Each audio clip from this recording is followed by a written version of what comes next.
Welcome to The Explainer. We love digging into complex topics here, and today we've got a big one. We're talking about the single biggest shakeup in over-the-air television since we all switched to digital. All right, let's get right into it. We're kicking off a brand new 10-part series here, all about the evolution of TV standards. Now, this whole explainer is based on an amazing, in-depth report by Virtualization Options LLC, and it's really designed for you broadcast pros out there, breaking down this huge transition from ATSC 1.0 to 3.0. So, let's start with the big question, right? Why now? Why is broadcast television going through its most massive change in decades? I mean, this is the question on the mind of every single broadcast professional today. And you know what? We're going to start unpacking the answer right now. To really get a handle on where we're headed with TV, you've got to look back at where we've been. It's kind of like looking at a family tree. And trust me, this isn't just a simple software update we're talking about. It's a full-on generational leap built on everything that came before. Okay, so this timeline really tells the whole story, doesn't it? Think about it. ATSC 1.0 was born way back in 1996. The iPhone wasn't even a glimmer in anyone's eye. So by the time it was the law of the land in 2009, the world had already moved on. We were all about streaming, about mobile, and that right there, that fundamental disconnect, that's exactly why they had to start working on its replacement, ATSC 3.0, just a few years later. All right, let's take a closer look at the old standard, the workhorse that's powered digital TV for more than 20 years. What was ATSC 1.0 actually designed for?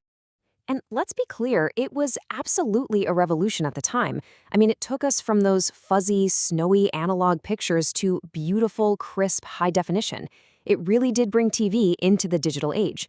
The thing is, though, its DNA, its very architecture, was straight out of a 1990s living room. So here's the key thing to get. Its whole design philosophy. The best way to think about it is like a super high-quality one-way street. It was built for one job, to send a really strong, stable signal to that big antenna on your roof, which then fed your traditional TV. Things like interactivity or watching on your phone, nope, not even on the drawing board. Okay, so fast forward to today. We're in the internet era now, and that's where ATSC 3.0 comes in. And I have to stress this is not just an improvement. It's a complete, from-the-ground-up reimagining of what broadcast can even be in a world where everything is connected. I mean, just look at the jump in ambition here. It is absolutely staggering. ATSC 1.0, that was all about getting one great-looking picture to one screen in your house. Simple. ATSC 3.0, it's about delivering a whole bunch of different experiences. We're talking 4K video, interactive apps, you name it, to any screen, anywhere. It's basically the difference between a monologue and a full-blown conversation with your audience. And this quote, this really hits the nail on the head. It's pulled right from the source report, and it says it all, really. We're not just talking about a slightly better picture or crisper sound. No, we're talking about ripping out the entire foundation of broadcasting and building something completely new. So what's this new foundation? Well, it's Internet Protocol. You know it as IP. It's literally the language of the Internet. And because ATSC 3.0 speaks this language from birth, broadcast signals are no longer stuck on their own special highway. Suddenly, they're these flexible streams of data. They can be woven into apps, mixed with stuff from the web, and even targeted with the same precision as a modern digital ad. It's a game changer. But, and this is a big but, a change this fundamental is never easy. It unleashes this incredible wave of new opportunities, for sure. But those opportunities are tied directly to some pretty significant real-world obstacles. I mean, the upside here is just, wow.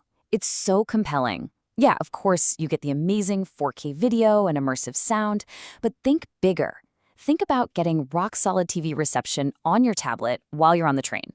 And even more important for the business side, it just unlocks completely new ways to make money. Things like datacasting, using the signal to send out data, like firmware updates, plus targeted ads and interactive apps. It's like getting a brand new playbook for the industry. However, that shiny new playbook has a hefty price tag. We're talking about massive investments in new transmitters, all new studio gear, and it's not a simple flip of a switch. It means doing this complicated dance where you're broadcasting both the old and the new signals at the same time, probably for years. And you need everybody to play along, the TV manufacturers, the cable companies, the whole shebang. And this might just be the biggest hurdle of them all, for everyone involved. It's a hard reset. Let me say that again. The TV you have in your living room right now, it cannot pick up an ATSC 3.0 signal. Period. You'll need a new external box or a whole new TV. And that means for broadcasters, this is a tightrope walk. You have to manage this transition so carefully to make sure you don't just leave your entire existing audience in the dark. So you take all of that, this incredible, immense opportunity on one side, and these massive, expensive obstacles on the other, and you can see why every single station owner, every broadcast engineer is at this huge crossroads right now. And making that call is anything but simple. It's not a gut feeling thing.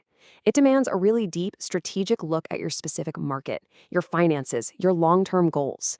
And honestly, that's exactly the kind of complex, nuts and bolts analysis that's in the Virtualization Options LLC report that we're basing this whole series on.